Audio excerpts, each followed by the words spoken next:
नाशिकमध्ये एमडी विक्री करणाऱ्या महिलेसह 5 जण अटक, 17 लाखाचे 30 ग्रॅम एमडी जप्त।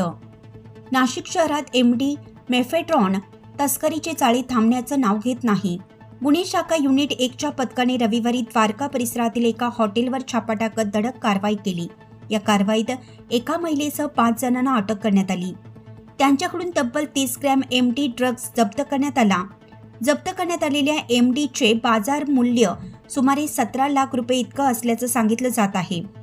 अटक केलेले संशयित मुज्जा उर्फ मुजफ्फर शेख राहणार भोईवाडा, शेख फरहान रज्जा मोहम्मद सादिक राहणार बागवानपुरा, अनिल वर्मा राहणार तपोवन, हिना कापसे राहणार निलगिरी बाग इतर एकाचा तपास सुरू आहे। गुन्हे शाखेच्या पथकाने दाखल केलेल्या गुन्ह्याअंतर्गत संशयिताविरुद्ध पुढील तपास सुरू आहे।